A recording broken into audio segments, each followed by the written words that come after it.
বিদ্যাজ্যোতি প্রকল্পে সিবিএসই এর অন্তর্ভুক্ত স্কুলগুলির দ্বাদশ হতাশাজনক ফলাফলে উদ্বিগ্ন প্রদেশ কংগ্রেস। দলের পক্ষ থেকে এ বিষয়ে রাজ্য সরকারের দৃষ্টি আকর্ষণ করা হয়েছে।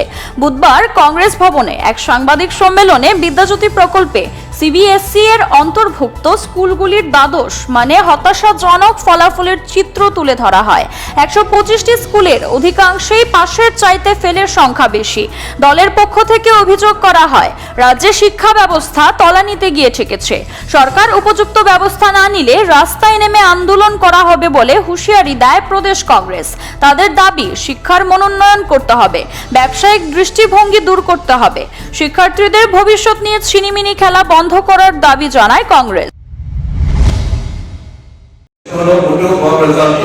এমন বহু স্কুল আছে যেখানে মোট ছাত্রের মধ্যে ফেলের সংখ্যা বেশি, এবং খুবই দুঃখের সঙ্গে বলতে হচ্ছে এই স্কুলগুলা প্রত্যন্ত এলাকায়। আমরা পত্রিকা যেটা দেখছি, আচার্য প্রফুল্লচন্দ্র রায় স্কুলে মোট 58 জন পরীক্ষার্থী ছিল 12-এ, 45 জন ফেল করেছে, পাস করেছে মাত্র 13 জন। গন্ডাছড়া দ্বাদশ শ্রেণী প্রত্যন্ত এলাকার অবস্থা খুবই খারাপ।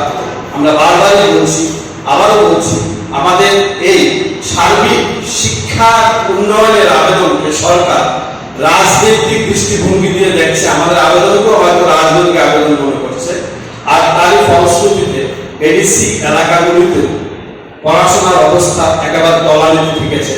এবং তার প্রমাণ গন্ডাছড়া দ্বাদশ শ্রেণী বিদ্যালয়ে এখানে 114 জন পরীক্ষার্থী ছিল ক্লাস 12-এ। 114 জনের মধ্যে বিদ্যাজ্যোতি স্কুল, যেখানে 114 এর মধ্যে 114 জনেরই লেটার মার্কস পেয়ে পাস করার কথা ছিল, সেই জায়গায় 114 জনের মধ্যে 82 জন ফেল করেছে, পাস করেছে মাত্র 32 জন। সে পাশের মধ্যে কতজন ফার্স্ট ডিভিশন, সেকেন্ড ডিভিশন, সেটা আমরা দেখে নেব। আপনারা ডাউনলোড করলেই 125টি স্কুলে যে হতাশাজনক রেজাল্ট সেটা দেখতে পাবেন। আমরা এখানে শুধু কয়েকটা উদাহরণ দিচ্ছি।